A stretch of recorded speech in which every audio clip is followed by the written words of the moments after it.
In the jungles of Malaya, a war is brewing. Thousands of Malayan communist guerrillas prepare to take on the might of the British Empire. The first deadly shots are fired one day in June 1948. It's early morning on the Elfill rubber estate. Manager Arthur Walker completes his inspection round and returns to his office. 3 male Chinese rode on bicycles, parked their bicycles next to his office, and they shot him cold-blooded, and he was killed.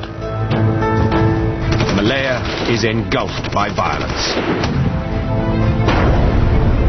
An emergency is declared.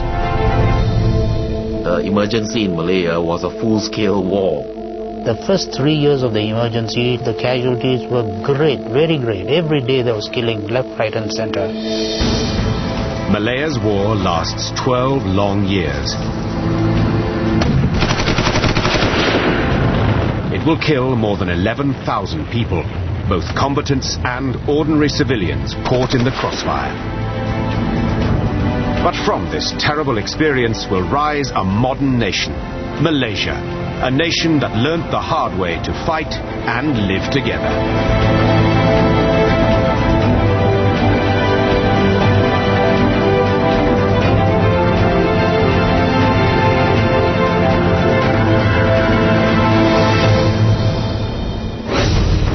Kuala Lumpur, the capital city of modern Malaysia, is a vibrant and diverse metropolis. The city is a rich mix of different peoples and cultures brought together by their history.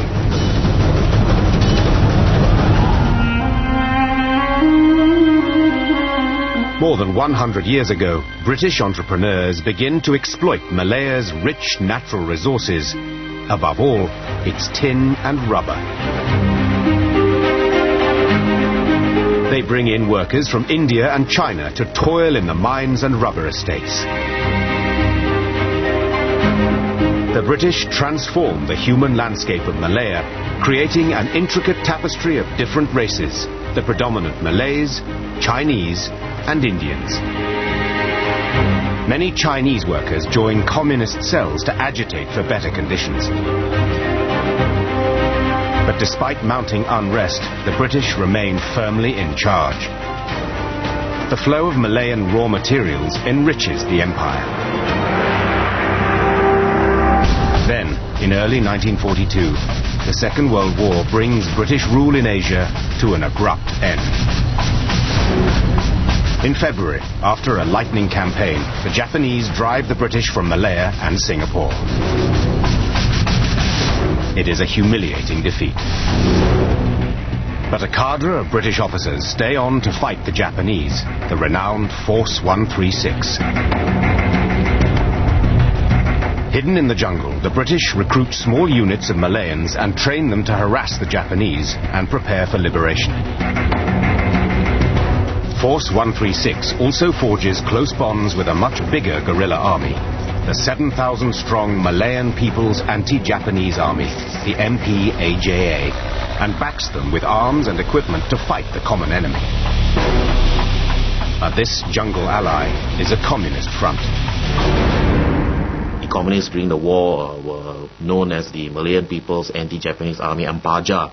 They developed very good jungle warfare skills thanks to the wartime collaboration with Force 136, the British counterinsurgency unit. For both sides, the pact is viewed as temporary and expedient. The communists knew there wasn't going to be a long-term marriage, In 1945, Allied armies finally defeat the Japanese, and the British are back. At victory parades, the MPAJA make sure they have a prominent role, posing as conquerors of the Japanese. Marching with them is a charismatic young man regarded by the British as their most trusted guerrilla. His name, Chin Peng. The British gratefully award him the Order of the British Empire. Even though the war is over, the communists do not return all their weapons. They refused to surrender their weapon to the British when the British came back, and they went underground. 留下你在地面上呢挖一个大洞，武器是拆的，都放进去。Chin Peng will soon become a painful thorn in the British side. The British, bankrupted by the war, tighten their grip. They will not give up Malaya's valuable raw materials without a fight. Malaya, in particular, was one of the colonies which earned more in US dollars than any other colony. But the world has changed. The empire is crumbling, and a vibrant Malayan nationalist movement has begun to agitate for independence. But it is the communists who make the most pressing demands. They want the British, their former allies in the Jungle War, to be expelled by force of arms. Chin Peng had always been in favor of a shooting war, overthrowing the colonial power government by force. They wanted to take over from the British and turn our country into a communist country.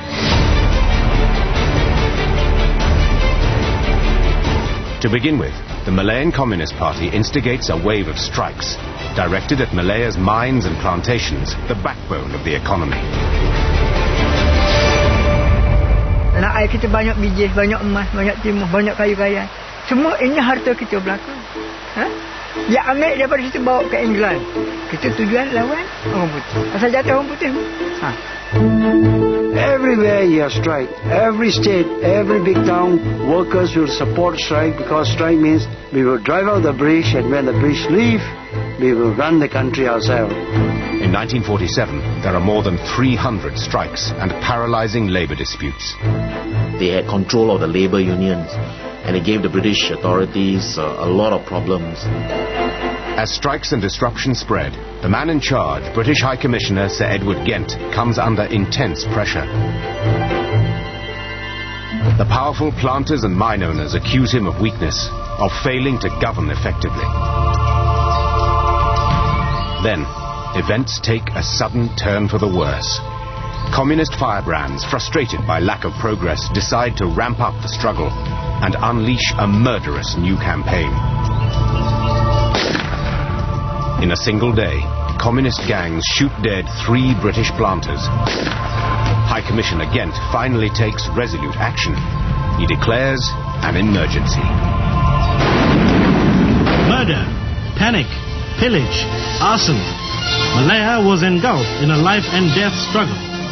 Communist terrorists from their jungle hideouts struck at Malaya's basic industries, intimidated labor, destroyed factories and machinery, wrecked communications, and murdered all those who dared defy.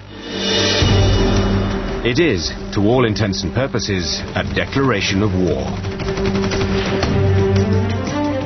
But the British cunningly call it an emergency, so that the planters and mine owners can continue to make insurance claims, usually refused in wartime. Actually a smart idea. Don't call it a war.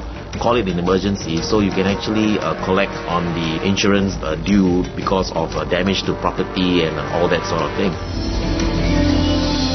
The sudden escalation takes even the communist leadership by surprise.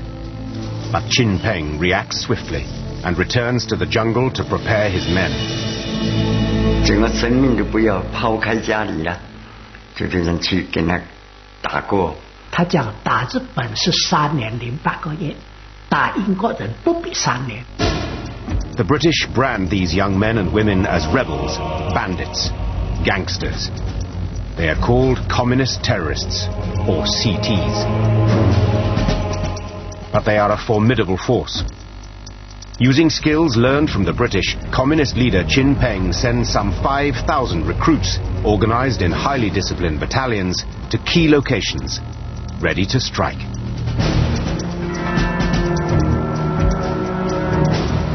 And Chin Peng has a powerful ally, the Malayan jungle. Hot, humid, well-nigh impenetrable, the Malayan jungle runs from the Thai border all the way to Singapore like a green spine. This is classic guerrilla country. From remote jungle strongholds, Chin Peng's men can launch shock attacks anywhere, any time, and then melt away. The jungle was the terrorists' first home. They knew the jungle inside out because they were involved in fighting the Japanese. They had already prepared themselves. They had food dumps, arms dumps. They were at a greater advantage in the initial stages. In Kuala Lumpur, High Commissioner Gent struggles to control the rapidly deteriorating situation. Hampered by poor intelligence and a ragbag collection of police units and army battalions, he fights back with new draconian emergency regulations. In a tough counter-insurgency situation environment, you need tough laws to enable the government to have some flexibility to act decisively and resolutely. Those who are in possession of arms are liable to be sentenced to death. Emergency regulations empowered the government to search properties, premises without warrant, to detain people without trial, and essentially to impose curfews if necessary. But Gent's regulations have little immediate impact on the number of communist attacks. Soon he is under renewed pressure from angry British planters. The first 5 or 6 months were quite difficult and nasty. On the communist side, it was doing these little ambushes all around the countryside, and people thought they were beginning to win the war. Thoroughly rattled by the state of affairs in Malaya, the Labour government in London recalls Gent, officially for consultations. Unofficially, he's being sacked. As Gent's aircraft approaches London Airport, it collides with another plane and explodes. Gent is killed. Back in Malaya, the communists have the upper hand. The country is plunging into violent chaos. 1948. A war on terror ravages Malaya.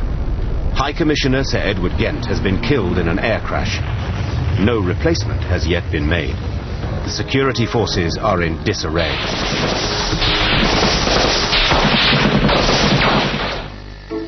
On the front line, it is the powerful British planters and mine owners who now seize the initiative. Instead of being cowed by the communist attacks, they are spoiling for a fight. Their theory was, we kill some of the planters and all will be frightened.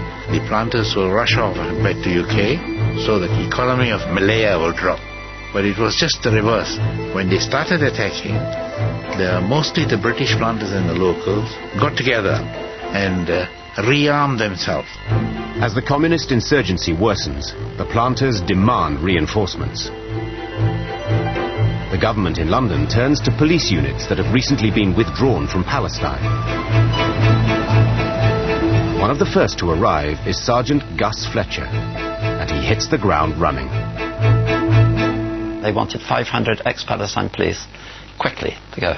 So I wrote to the Colonial Office, and in very short time I was whipped up to London, given a very quick interview, and off I go with the first plane load to Malaya. We were on the plane for 2.5 days. Finally, and thankfully, Singapore slid under our wings and we landed. And then onto the train to Kuala Lumpur. We were in action as we arrived. We rushed out to an estate being shot up and burnt. And we picked up a dead body. We came back. Hours later, it was now 3 a.m. Before we can even get to bed, another one. We go off to a different direction, another estate.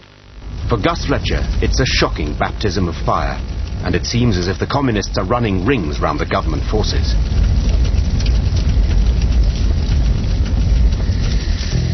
But as reinforcements arrive, the planters begin recruiting a special constabulary to protect their mines and plantations, and it's an immediate success. At least 30,000 volunteers, mainly Malays, sign up. It's down to new arrivals like Gus Fletcher to ready the specials for the fight. I'd trained the special constables to use their guns, and we only had one shotgun for every 2 men. And the ammunition, it was pre-war, 1938, 1936 even. And of course when you fired, you would get a click and be a dud. Whatever the state of their ammunition, the special constables must hold the fort at plantations and mines so that the Malayan police units and army regiments can take the fight back to the communists. But even before they confront Chin Peng's fighters, they must face the Malayan jungle, the communists' closest ally. When I first entered the jungle, I was utterly amazed. I was awestruck. Twilight and noisy, insects, monkeys and everything making a noise, thousands of mosquitoes and leeches. The only things I disliked so much in the jungle were the leeches, and the leeches were terrible. They are all over the place, on the ground, on the leaves. You go underneath and they drop onto your neck and crawl down, and you don't feel it at all until they puncture your skin. I've literally had 20, 30 to 40 covering my body, mainly around the ankles and in my private parts as well. We won't go into that though. You go into a frenzy. The communist fighters, known as CTs, know well that their opponents will be at a chronic disadvantage. Mana dalam hutan dunia kita bukan? Dia masuk itu, dia macam kata orang itu, busa masuk dalam kampung. Ada tak? Dia tak tahu hulu kiri. Bukan? Dia gantung kepada itu kompas. Nak hala ke mana? Bukit mana? Sungai mana? Itulah hal lain dia tak kerti dah. You've got to try to navigate through this, which is no landmark for you to see because you're enclosed by the jungle. And all the time you were sweating, falling over, ripping your uniform, and you come to big wide rivers. Sometimes they're not on the map. The maps are inaccurate. And consequently you end up lost. For young British National Service recruits, this first exposure to jungle warfare is often traumatizing. In the jungle country, life was very harsh. And I was leading a platoon, National Service people who were shanghaied from the schools at 18 years old. They really suffered because they were not trained in the tropics. And suddenly they're thrown into the jungle. And at night you can hear the boys crying. But the war on terror is not only fought in the jungles. For there is another communist army that stalks Malayan villages and towns. This secret army makes a vital contribution to the terrorist war machine. Chin Peng's fighters need supplies, food and information, and it all has to come from outside the jungle. So they depend on a network of hidden supporters known as the Masses Organization, or Min Yun. In everyday life, a member of the Min Yun could be a teacher or waiter, a government worker or office clerk. But for their communist masters, they must act as couriers, spies and saboteurs. The Min Yun is very important. They are the silent group who were the eyes, ears of the communists. They give information of any of the government rules, police raids and so on. They were the very powerful army, people's army. They have another task too. Every month, Chin Peng must pay every one of his soldiers. So the Min Yun supporters must extort as much cash as they can from villagers and estate workers. If anyone is unwilling or unable to pay these subscriptions, the communists call in the hard men from the jungle. Chin Peng assumed that just because they didn't want to support the communists, they were immediately traitors. 哪里敢惹去惹他？凶巴巴的，什么你要顺的，不听的都不可以。佢上門問你攞女，你唔俾點樣？佢咪捉你殺頭啦！ K.L. Chai remembers his friend, a schoolteacher, who refused to cooperate and suffered a gruesome punishment.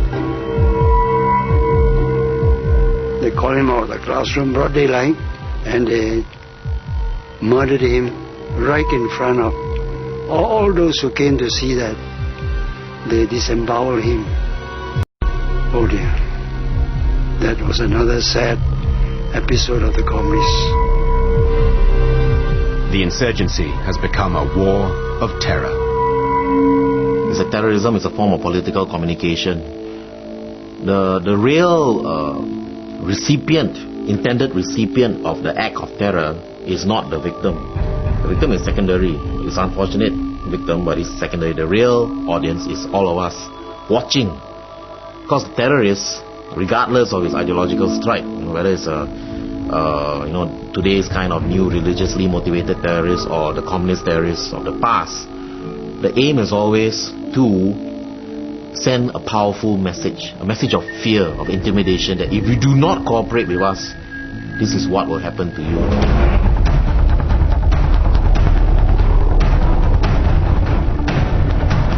As this campaign of terror escalates, the British look for a way to tackle the Minh Yuen. But there's a big problem. They are secretive, faceless. So a new plan is hatched to create a national register of Malayans. Now, every man, woman and child over 12 must possess an identity card with a photograph and thumbprint. Anyone without an identity card, an IC, is instantly suspect. National registration policy was actually very good psychological warfare, because it really made the communists worried. They wanted to remain incognito. They didn't want to be identified. But if you didn't go out and get identified, then people immediately start suspecting you. So it was a really smart move. Teams of civil servants and photographers spread out across Malaya, armed with cameras and fingerprint pads. It soon proves to be a hazardous job. It was quite a dangerous job, because all photographers who take pictures of these civilians and so on, many were taken away by the communists in the dead of the night. They were tortured and then left dead. For the communists, registration poses a threat to their secretive war, so they fight back. Their aim, to sabotage the registration campaign. 他出登记卡呢，他就妨碍很大。没有登记卡，我们自由啊。他不懂得哪一个马共，他出来登记卡呢，没有的他就可以抓你。将那时候马共呢，他就实行了没收，到处乡村去把他登记卡没收掉。A favorite communist tactic is to target the buses. They used to stop the buses, collect all the ICs and burn them. And then they see those who are suspected government helpers, they'll get them out of the bus and take them into the jungle and murder them. In September 1948, as the violence escalates, the British government finally appoint a new High Commissioner, another veteran of Palestine, Sir Henry Gurney. As he takes up his post at King's House in Kuala Lumpur, Gurney faces a seemingly unwinnable war against a ruthless and determined foe. The Malayan people are demoralized and afraid. It's high time for a radical new approach to crush Chin Peng's campaign of terror.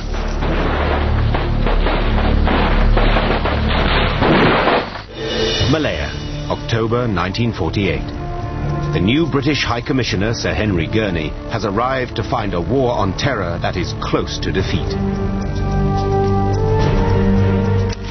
In 6 months, the communists have launched 1,274 attacks and killed more than 300 innocent civilians. As soon as he digests this desperate state of affairs, Gurney turns to London and demands reinforcements to fight the communists. To back up the Malay regiment, Gurkhas from Nepal, as well as troops from East Africa, Fiji, Australia and New Zealand arrive in Malaya.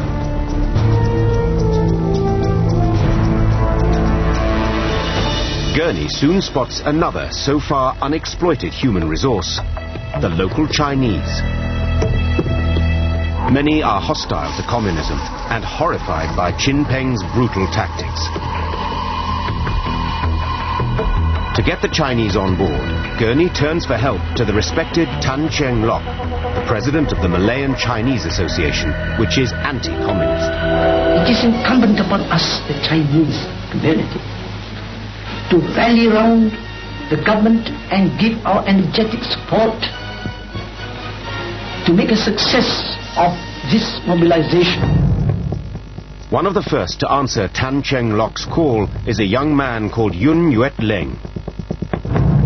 I was training with British soldiers, British police officers, who were all big-sized. And I'm so short and thin. And every morning we used to do physical training, throwing logs from one shoulder to the other shoulder. And my God, being the shortest there, the weight comes on you. I almost died, but I survived. Yun also trained alongside Malay and Indian recruits. This is how the comradeship is built up, because of the threat of common danger. When the shooting starts, you don't care what race you are. No? You find that your friend is pinned down by heavy fire, and you're okay, you've got a good defensive position. You open fire so that he can crawl somewhere else. And he does the same thing for you. So you save each other. Soon, Yun will come face to face with the communist guerrillas. More than 90% are Chinese, like him. So when the emergency started, the British knew that they couldn't deal with the problem, which is essentially Chinese, unless they brought in more Chinese. That's how suddenly there was an influx of a lot of Chinese. In the meantime, High Commissioner Gurney receives disturbing reports from the central Malayan state of Pahang.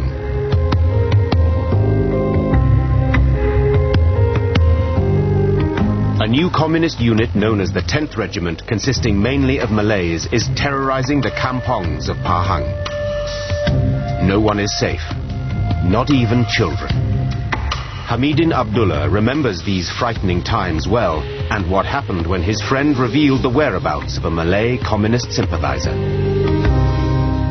He was about 12 plus. He was showing the house or the whereabouts of someone who was communist sympathizer, you know. But just for that, they blasted his head off. The shooting of a 12-year-old is only the beginning. Soon afterwards, Hamidin's father is kidnapped. For 6 months after his disappearance, my father's grave was found. That's how cheap life was to some people. Kita tak kira. Asalkan hanya buruan penjajah, kita hentam saja. Sekejap menyungkur, dia kena bedih. The 10th Regiment is not only ruthless, it is a threat to Malay loyalty. For its commander is not Chinese, but a Malay communist called Abdullah CD. Chin Peng has tasked him to recruit fellow Malays to his cause.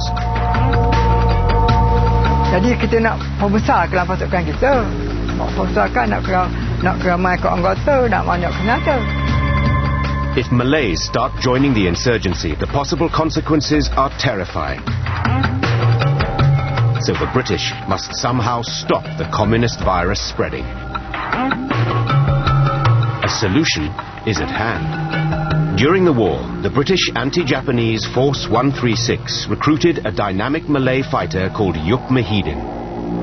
He proved himself a formidable jungle warrior. Now, the British dispatch Mahidin to central Pahang to eliminate the threat of the 10th Regiment. British hantar Yuk Mahidin memimpin satu regimen di Terengganu untuk mengalahkan komunis Melayu. Leading a band of dedicated and highly trained jungle fighters, Mahidin routs the 10th Regiment, and Abdullah CD flees into exile. The threat to Malay loyalty is neutralized. It's a tremendous victory for Mahidin, who is appointed the deputy head of a new Home Guard unit that eventually numbers 350,000 men and women. But still, Chin Peng's communist guerrillas keep up their relentless onslaught. 80 terrorists strike Simpang Tiga, near Ipoh. They burn the entire village. 1,000 villagers are made homeless. 2 weeks later, communist insurgents target a police station in Bukit Kepong. The heroic siege that follows will become a legend of the war. The attack starts before dawn as 180 communists surround the station. Police Commander J.J. Raj was in charge of the police district and knew the station officers well. They opened fire, you see, for about 2 hours, the firing was going on, and the police fired back. There was this Sergeant Jamil. I think he himself was wounded. On his left, right and center, policemen were killed. Behind him, the wives and children were screaming. See? Suddenly, a bugle sounds, and the guns fall silent. A communist approaches the camp and demands surrender. But the Malay police sergeant Jamil spurns their offer. Suddenly, Jamil and one or two others shouted back, "We will never surrender." They said no. They challenged the communists. Fight, let's fight, you see. And the fight continued. The communists hurl a barrage of petrol bombs, and the police station erupts in flames. 25 people die in the inferno, including women and children. I have never come across anyone as brave as these people. They didn't fight for money, they didn't fight for medals, they didn't fight anything. It is just a matter of my religion, my family, and my responsibility. They were there. Faced with such relentless violence and an enemy that shows no mercy even to children, High Commissioner Gurney urgently demands backup. It arrives in the shape of a no-nonsense, battle-hardened Lieutenant General called Harold Briggs. Briggs launches a new plan that will transform the landscape of Malaya. Malaya, 1950. The British are fighting a war on terror against a guerrilla army led by Chin Peng, determined to establish a communist republic of Malaya. His guerrilla fighters attack at will, striking anywhere, at any time. Since the beginning of the emergency, the communists have launched 2,716 attacks and killed nearly 700 innocent civilians. On the British side, the new Director of Operations, Lieutenant General Harold Briggs, comes up with an ambitious master plan to smash the communist war machine. To get food, money and information, Chin Peng's fighters rely on Chinese squatters who live in shanty villages located on jungle fringes and so are vulnerable to exploitation by the communists. Their numbers increased dramatically during the Japanese occupation.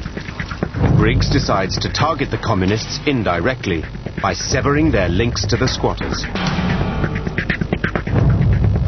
We have more than 600,000 squatters all over Malaya, and we are accusing them of helping the communists. Give them protection, bring them together, and you will find that they will stop helping the communists.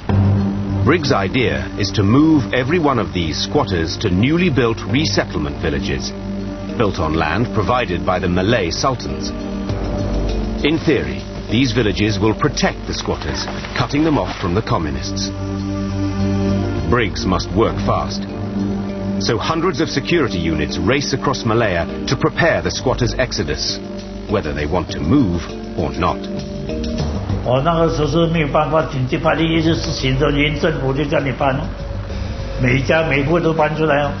We had these military lorries, 3-ton lorries all there, ready to help them. We had British soldiers, soldiers from the Commonwealth, our policemen all helping. They bring in their ducks, they bring in their dogs, they bring in their pigs, everything.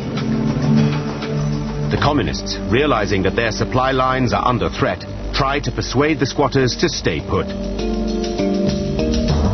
The communist terrorists started their all-out propaganda, and the squatters believed them.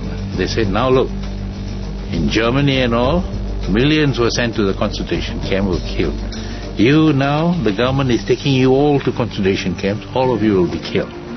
So as a result of that, quite a lot of people resisted, so they had to be forcibly brought out onto the lorry and taken there. Despite these teething problems, people are soon on the move all over Malaya. They travel by road, by boat, and train.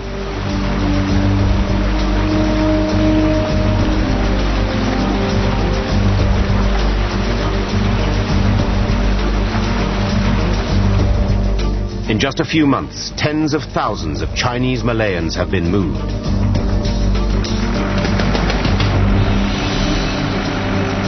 When the settlers arrive at their allotted resettlement areas, they come face to face with the harsh realities of the Briggs Plan. First, they must build their own homes. Worse, the new resettlement villages are gated communities. The squatters are effectively prisoners.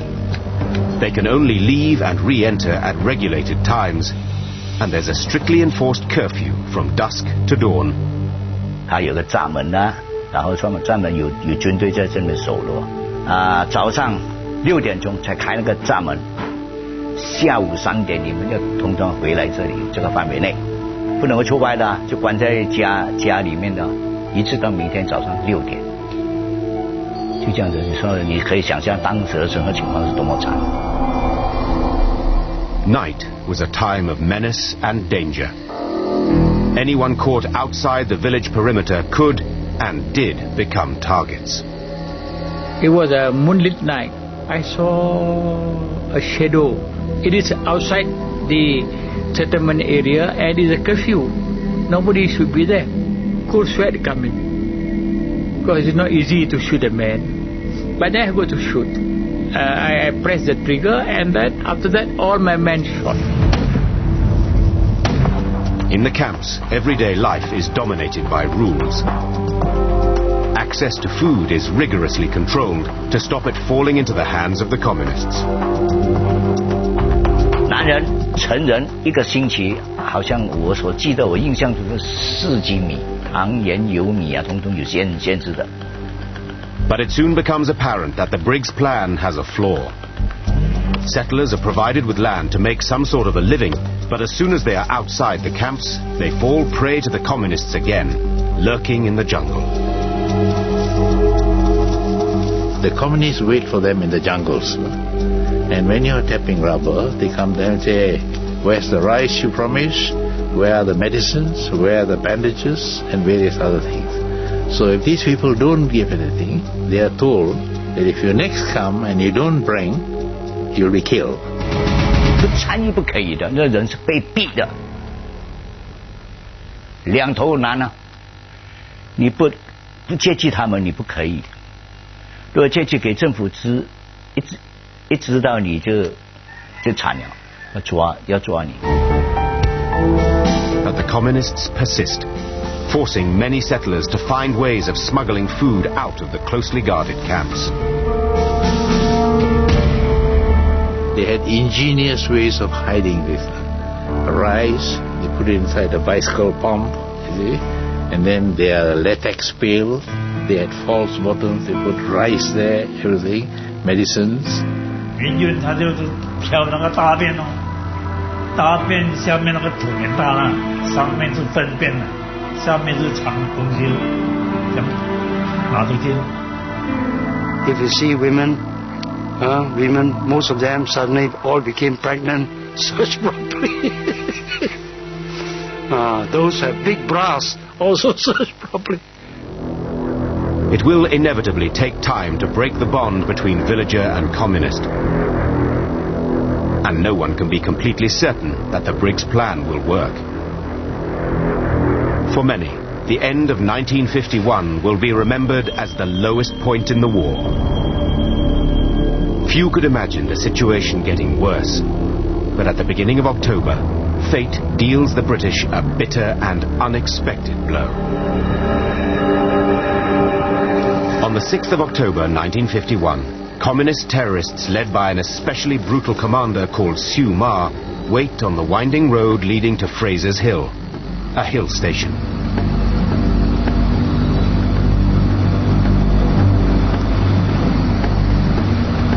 At 1 p.m., a police convoy appears, followed by a black Rolls-Royce flying a Union Jack.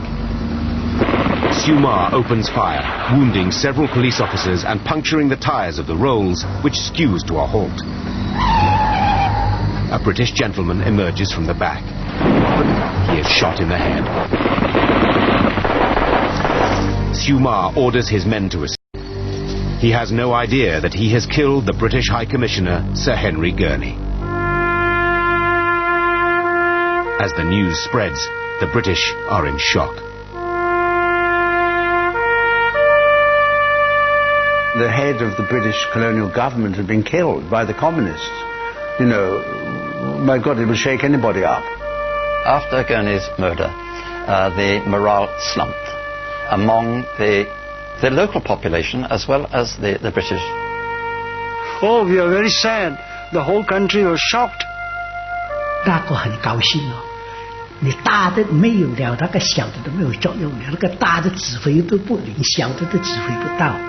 As the communists rejoice, the British War on Terror faces its worst crisis yet. Malaya, 1951. The British High Commissioner Sir Henry Gurney has been assassinated. That year alone has seen over 6,000 attacks, and civilian casualties have risen to over 1,800. Harold Briggs, architect of the Briggs Plan, leaves Malaya, ill and disillusioned. The war on communist terror is in crisis. But the British cannot afford to lose face. They must hunt down Gurney's assassins and bring them to justice. Attention immediately focuses on the Chinese town of Truss, just 30 kilometers from Fraser's Hill, where Gurney was killed. Truss already has a bad reputation. Many skirmishes have been fought with communists in the town or nearby. You always felt that Truss was hostile. It struck me that not only the men and women, but even the children, even the dogs, looked at me in a hostile way when I went through Truss. Then, British police intercept a communist courier with a cache of letters. They turn out to be messages sent to Truss residents by the gang that killed Gurney. It looks like the smoking gun. So a decision is made to punish Truss. All 2,000 inhabitants will be moved to a detention camp. British security forces descend on the town. 乱的是很乱啊，但是你也不可以不离开嘛，不离开他就抓你了咯。啊，如果你是硬不走啊，他可以帮腔打我们咯。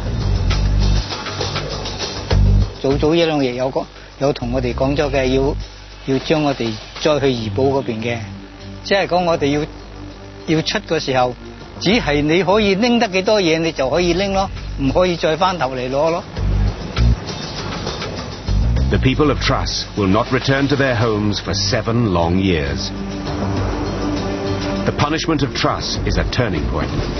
It signals a new, more aggressive phase of the British War on Terror. The driving force is the new British Prime Minister, Winston Churchill. He understands that the Malayan crisis is a key front in the global struggle against communism. Churchill demands a ruthless response and warns, what happens in Malaya will have a profound influence on the rest of the world.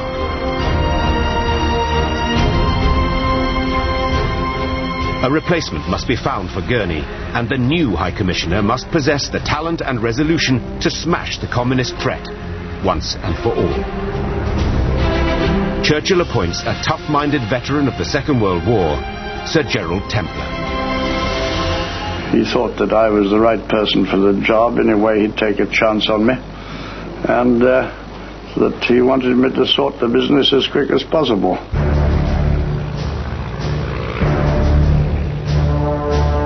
Templar has no previous Asian experience, but he is widely admired as an original strategic thinker, a human dynamo with a fondness for ripe language. Churchill fuses the role of High Commissioner and Director of Operations, giving Templar decisive new powers, the right tools for a hard job. He will be the Supremo, a virtual dictator. He was a man who controlled everything. He was a generalissimo dictator, and he knew his part and played it very well. Templar knows that force will not be enough to beat the communist. He must win Malayan hearts and minds, a phrase made famous during the emergency.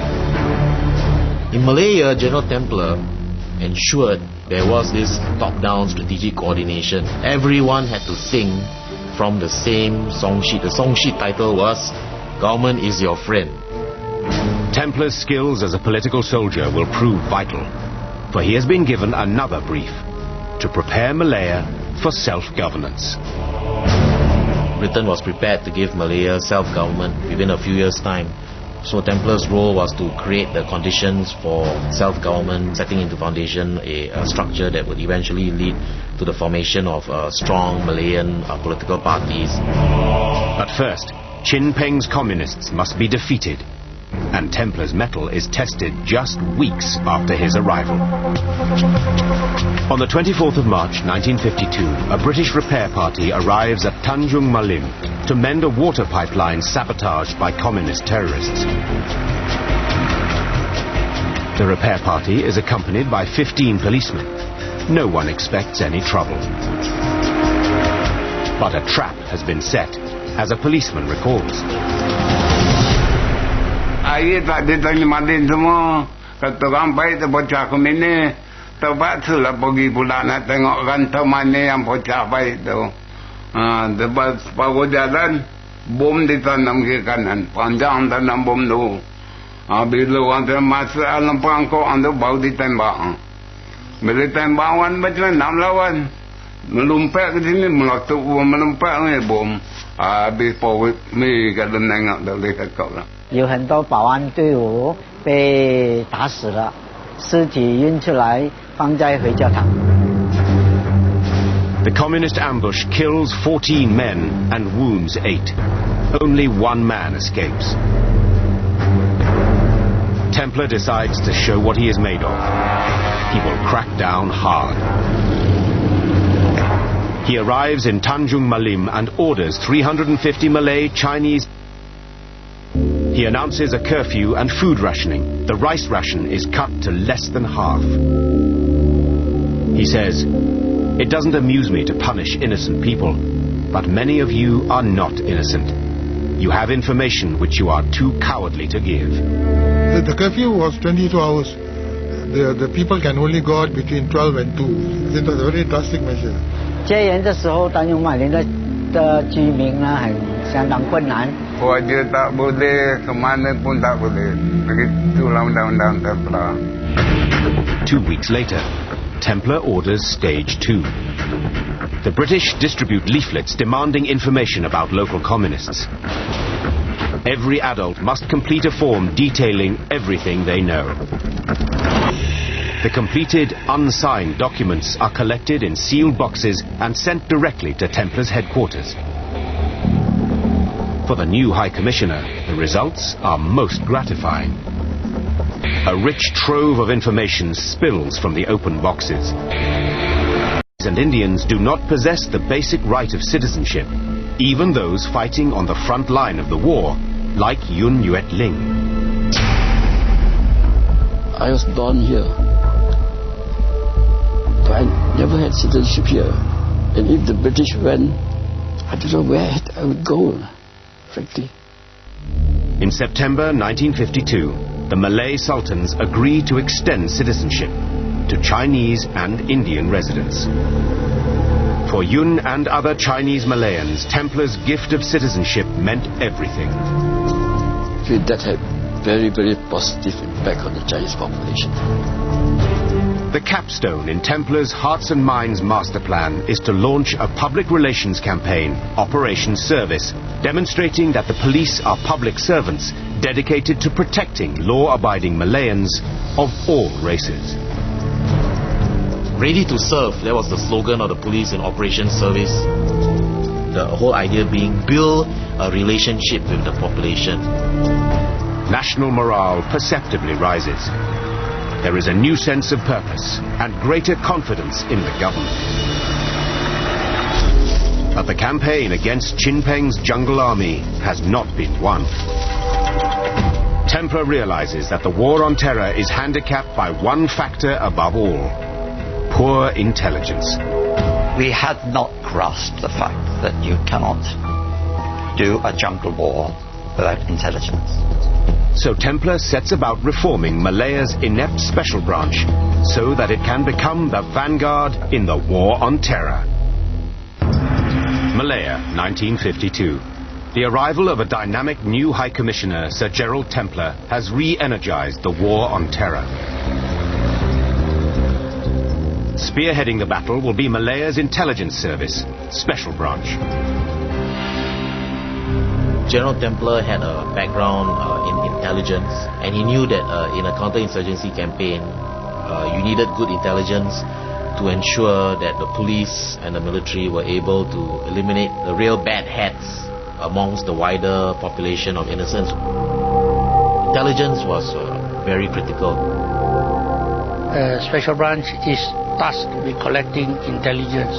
Without good intelligence, you will never be able to look for the enemy and plan and defeat the enemy. Templar orders Special Branch to target the communist leadership. They must decapitate the insurgent forces. The sources of information would be, of course, agents and informers, which a Special Branch would use, and also the analysis of captured communist documents. And slowly from that sort of information, they would build up the hierarchical structure of the Communist Party from the very beginning, one by one. For Special Branch, nothing is off limits. You knew absolutely everything about the person. What his habits were, did he smoke, what his sex life was like, who his girlfriends were, everything we could possibly think of. In this intelligence war, the perilous task of gathering information will fall to Asian officers. They must be the eyes and ears of Special Branch. White Europeans will be the backroom boys. It was not possible for them to go down on the ground. They would stick out like a sore thumb. So, the brunt of collecting intelligence and working on the ground rested with the Chinese officers. As the saying goes, you need a thief to catch a thief. Special Branch launched their campaign by striking Chin Peng's all-important communications network. Communist couriers, usually on bicycles, crisscross Malaya, carrying messages from one remote fighting unit to another, often located hundreds of miles away. Chin Peng uses this jungle network to coordinate attacks all over Malaya. The Communist Party of Malaya has used couriers in the jungle. They operated from one unit to another, carrying messages, and there'll be jungle letterboxes where they deposit those messages to be picked up later on by the second leg of the courier trail. The couriers transmit a vast quantity of secret information. Messages are often written in tiny Chinese characters on rolled-up paper slips, which usually require a magnifying glass to read. Messages are usually rolled up very finely, sometimes so fine that it's the size of a toothpick only. The communist couriers hide their messages in fruit or a tube of toothpaste, or on their bicycles. Gulung halus-halus. Halus-halus gulung. Masuk dalam itu bersika di lubang. Tu boleh hantarlah. Sampai sana, kita ada asarat pula. Special Branch officers realize that if they can break this network, they will access a rich source of data and, they hope, cripple the communist fighting machine. Language skills are essential, and British police officers like Gus Fletcher are sent on crash courses in Chinese. It was a very tough course because it was one teacher, one pupil throughout the course. You couldn't sit at the back of the class and doze off. A Confucian monk taught us. He couldn't speak a word of English. Lovely old man. Lei Yinghong, who wore a gown and hands in his sleeves and little cloth shoes and a Confucian beard down to here. Lovely. To tap into the courier system, Special Branch officers must turn the couriers. In other words, persuade them to come over to the government side, along with their precious messages. Our penetration of the courier system was very good. And once the couriers have been turned, Special Branch agents can use them to track down the communist hideouts. when the Korea surrendered, it was a good thing. He would take it to the camp and then you could attack it.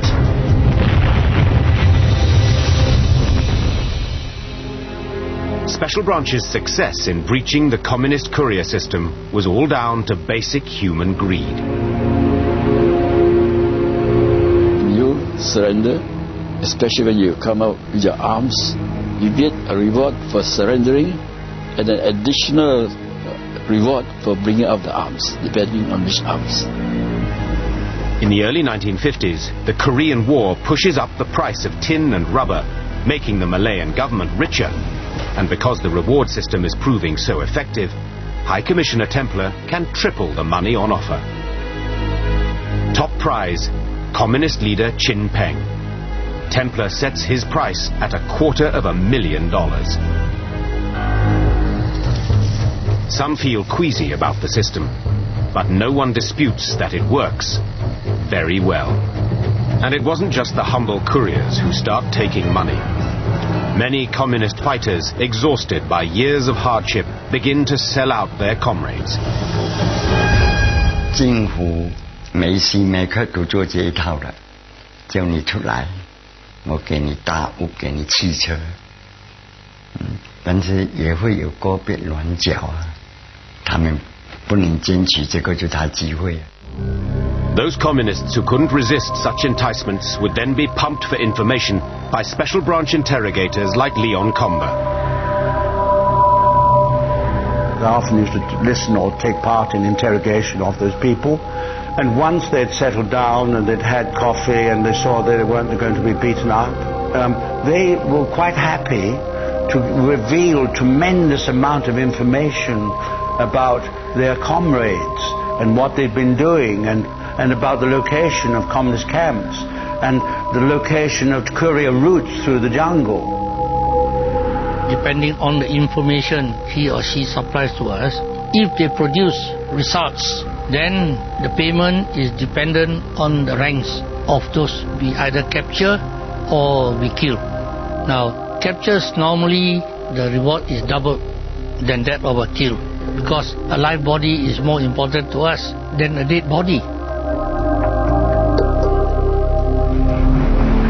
Rewards are not the only weapon in the British arsenal. The Malayan Emergency is also a battle of ideas, so an ambitious propaganda campaign is devised. The British shrewdly turn to a Chinese Malayan who knows the enemy mind inside out. His name is CC2. Like Chin Peng, he has been schooled by the British in the black arts of psychological warfare, or PSYOPs. CC2 is a very interesting guy because he had both an English and a Chinese education. He had learned the principles of psychological warfare from the British, but he had something the British did not have: a good understanding of the language and a good understanding of how the communist mind worked, because he knew them very well. He almost joined them. He knew how they thought. By now, the Royal Air Force is playing a crucial role in Britain's war on terror. So propaganda mastermind CC2 prints millions of propaganda leaflets and launches an aerial paper barrage deep inside Chin Peng's jungle strongholds.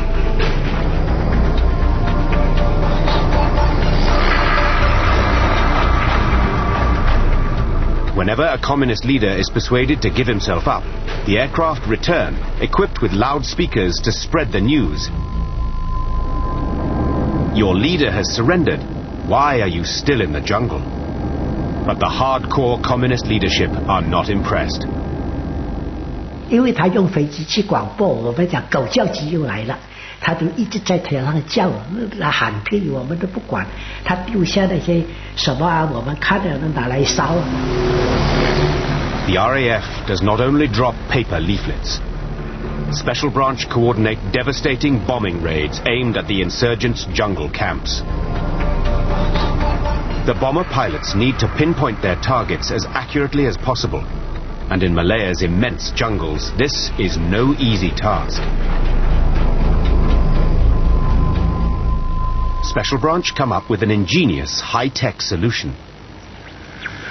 In their jungle camps, Chin Peng's fighters rely on radios to listen in to the worldwide communist networks. But if they need new batteries or a set repaired, they must come down to the towns. By setting up a network of informants, Special Branch manages to get hold of a few communist radios and secretly insert their own special gift. So when they asked for a wireless set, we would get hold of our people in Kale, put a little false valve into it which gave a signal.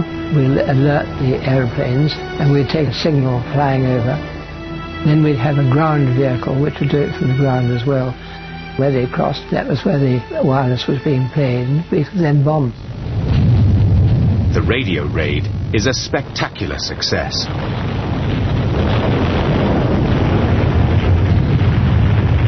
When I went in afterwards, one man escaped. I found him sitting by the river, completely demoralized, said, always bombs, bombs, noise, and he had a terrible time. As Special Branch steadily builds up its intelligence networks, their operations begin to chip away at the communist leadership, sometimes with macabre results. On one memorable occasion, 3 communists flag down a train and demand to be taken to the nearest police station. Tim Hatton is alerted and rushes to meet the party. He is in for a nasty surprise. And so we drove out to a little shed I knew in the middle of nowhere, which I used as a safe house. Then the leader of the party produced his pack, a big green pack, dumped it on the table, and I said, what's that? He said, it's a captain. I said, it's a captain? And I looked more closely at it, and I could see black strings of hair coming round all over it, and bits of blood on the side.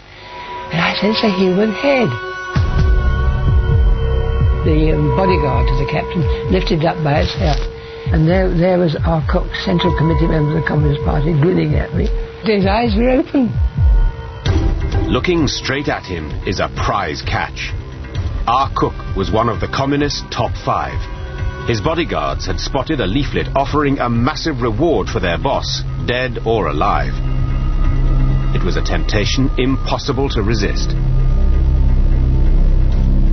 Our cook's betrayers deliver another prize, a document setting out Chin Peng's 5-year plan. It tells a dramatic story, proving that Templars' efforts are beginning to pay off.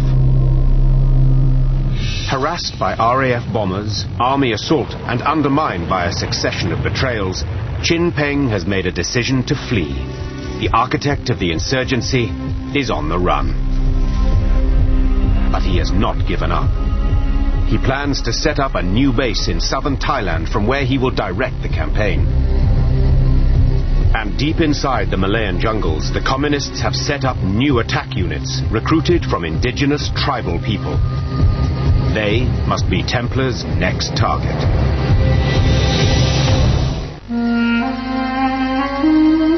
Deep within Malaya's jungles live thousands of Aboriginal people. They are called Orang Asli. It means original people. During the Japanese occupation, British Insurgency Unit Force 136 and its communist allies depended on the Orang Asli, tapping their survival skills and matchless knowledge of the deep forests.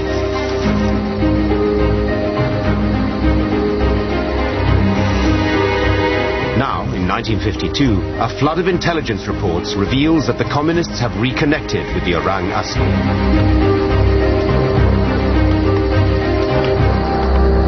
Hutan itu dunia dia, kampung dia.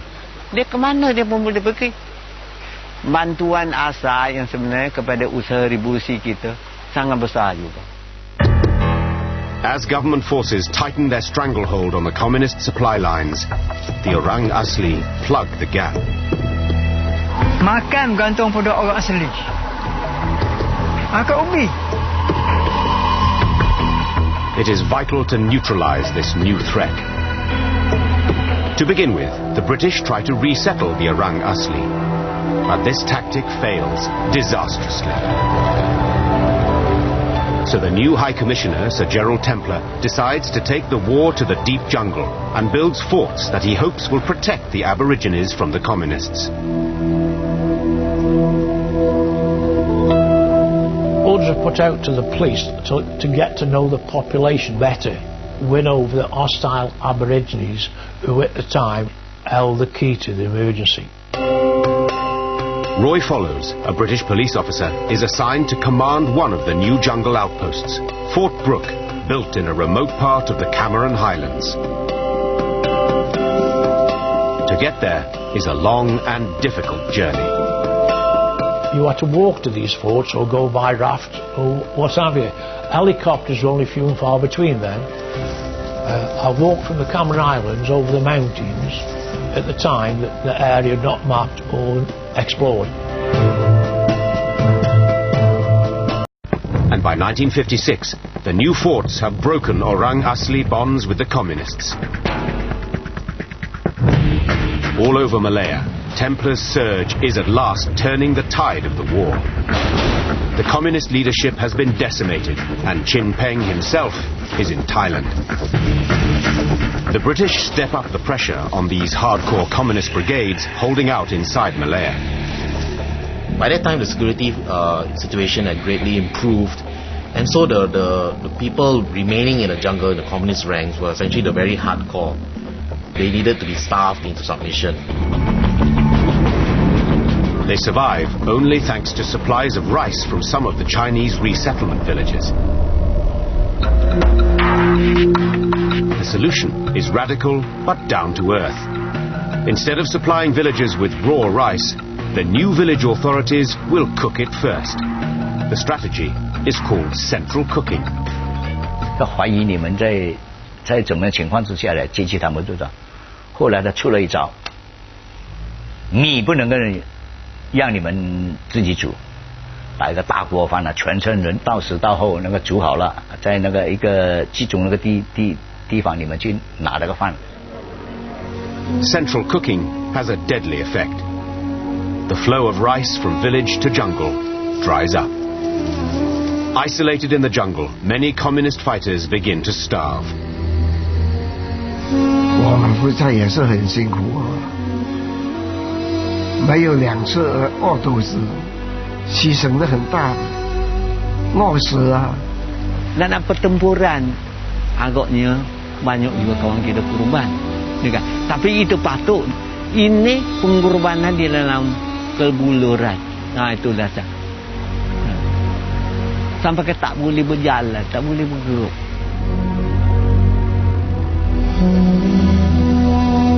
Saya makan kayu. Buah dan puyuk gebuh. Gebuh tak mau umput, makan-makan. Cuba itu. Itu yang pahit betul lah, bukan bohong lah.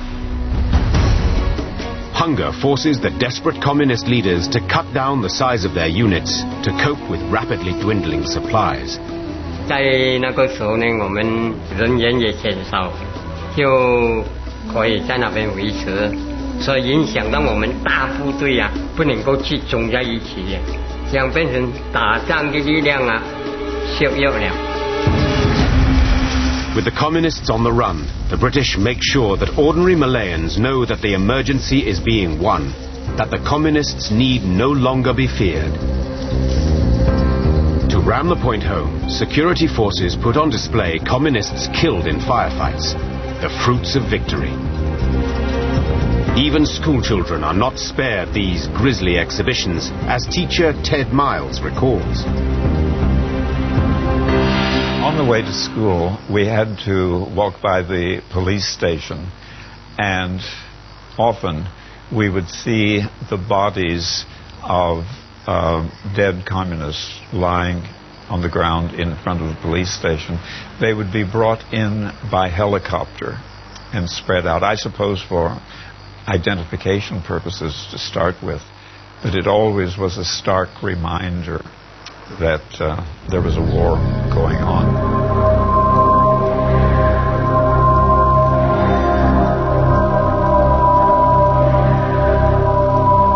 We try to identify them So we place it at the foot of the police station, and then the public will come and have a look. We have our men mixing with them. We will see whether tears come out or not. Then we would follow and do proper investigation to find out.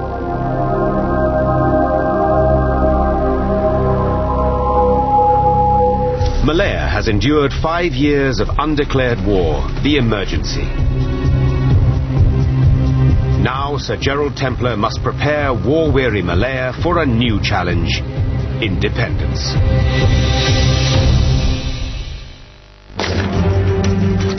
Malaya, 1953. Government forces have begun to win the war on terror against Chin Peng's communist insurgents. Now, the High Commissioner Sir Gerald Templar must turn his attention to the challenge of independence. But to move forward on the political front, the British must prove that they at last have made Malaya safe.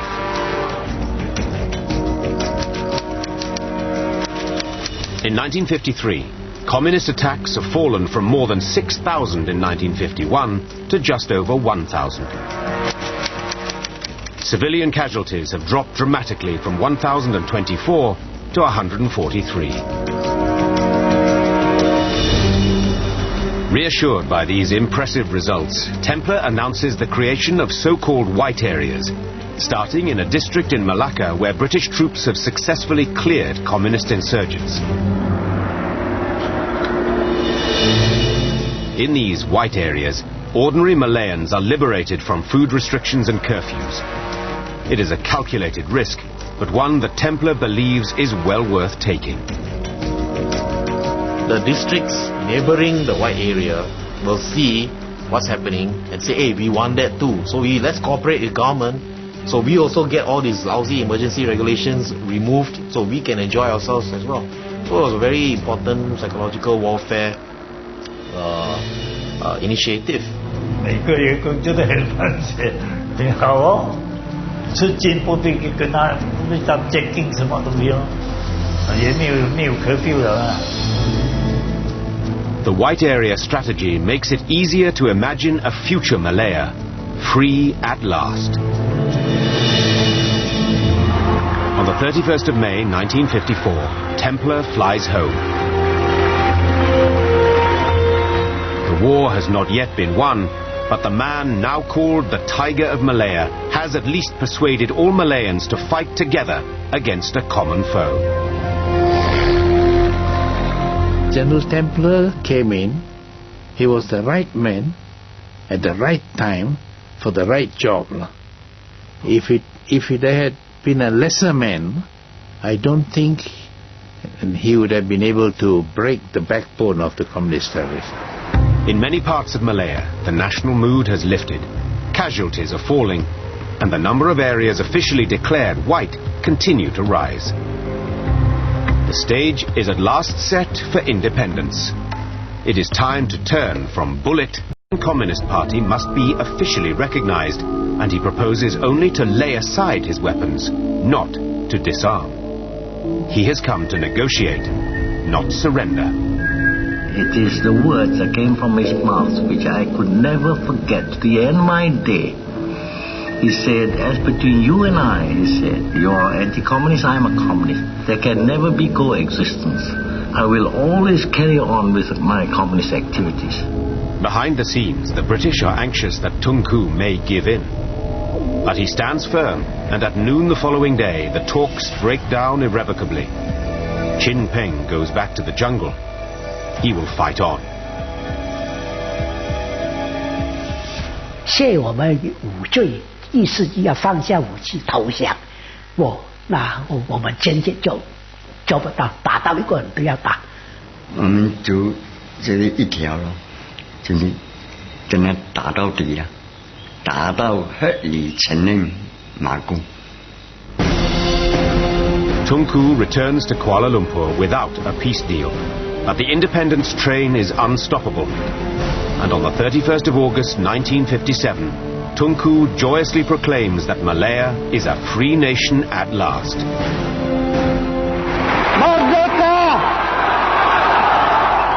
Merdeka! I will never forget the word Merdeka shouted by Tunku, and we felt that we are a different country now, we are free. On the very same day, Tunku withdraws his amnesty offer to the communists, and in their jungle camps, Chin Peng's foot soldiers denounce him for selling out. Merdeka waktu itu bukan merdeka sesungguh habis segala-galanya, tak. Dia merdeka setengah separuh. Dipegang oleh British juga waktu itu. Di belakangnya ada sokongan British lagi, tak cukup lagi. Tunku already achieved the independence, so what are you guys still doing, you know? What are you still fighting for? You are going against the Malayan nation. Then when we got independent, they still fight us. So where's the logic? You know? 这样的独立来讲，权力还是在人家的手，还是英军准是10多万军队还在那个时候，你独立有什么用啊？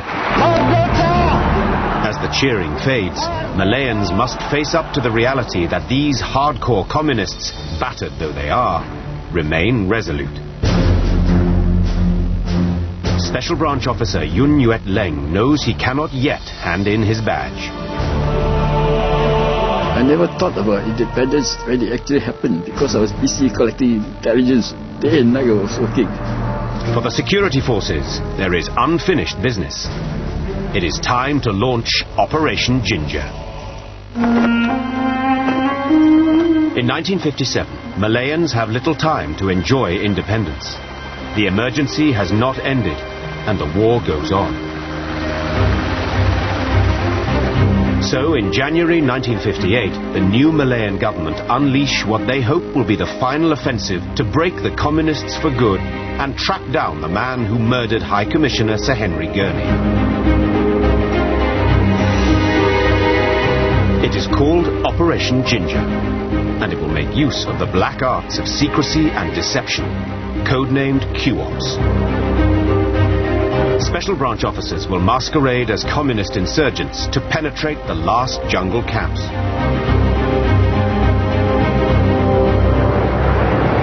Q-Ops actually were more successful and planned in greater scale towards the later years of the emergency. We knew so much about communist organization. Almost everything about the leaders, the way he lived, his friends, the way he walks, the way he talks, that we could impersonate. There was a lot of risk, no doubt, but they were all calculated risks. Top of the list for the Q-Ops men is Hugh Ma, the communist who led the team that killed Sir Henry Gurney, the High Commissioner. They have narrowed the hunt to an area near Ipoh. But Hugh Ma has slipped through the special branch net countless times. Then his luck runs out. One of his bodyguards spots a pamphlet offering a reward for his boss, dead or alive. One of the bodyguards came down the hill on the pretext of getting supplies for the three of them. So he came to special branch in Ipoh. 2 bodyguards had planned to kill him for a long time, but they were not sure what would be their fate if they killed him. Disguised as a rubber tapper, Leong grabs a bicycle and heads into the jungle with the bodyguard. A second bodyguard is waiting in the camp with Hugh Ma. At the foot of the hill, I rang the bell, and then the guy on top shot him.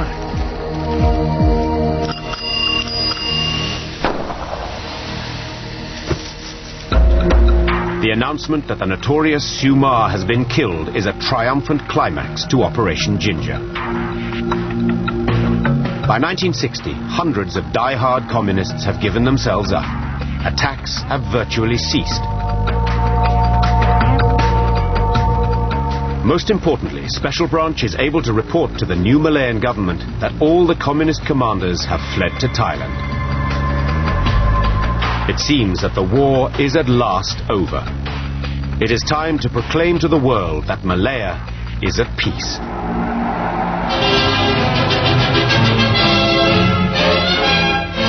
Victory Day dawns bright and clear. The focus is on the federal capital, where celebrations begin with the arrival of His Majesty for the big parade. On this triumphant morning, Malayans of all races are gathered not merely to watch the massive review. With gratitude and pride, they come in their thousands to pay tribute to the men who bore the brunt of battle.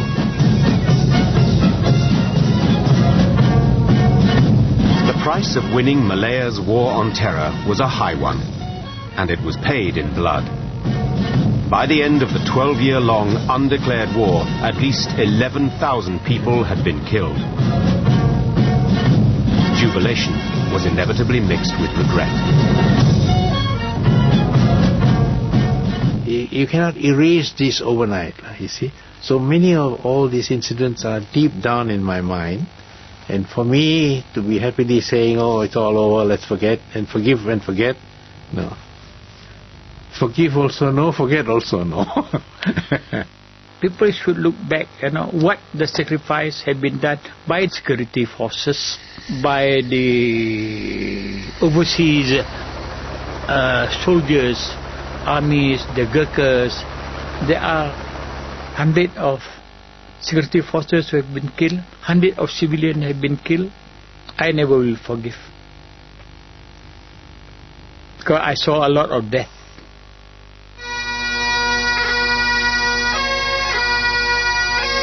And 50 years later, this sense of loss has still not diminished.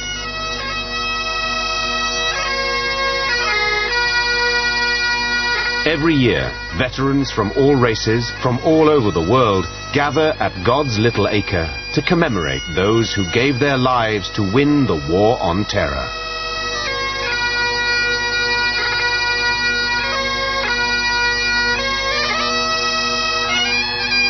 During the emergency, I did everything I did the way I did, taking all the risks and everything, because I believed that there was no solution except to form a multiracial nation. The communist rebels failed to stop Malaya developing into a vibrant and wealthy independent nation, one of the tiger economies of Asia. Today, Malaysia remains a diverse and challenging society. But the harsh experience of the emergency, the undeclared war, provided an education in putting differences aside and working together in pursuit of a common goal. The emergency was the crucible of freedom.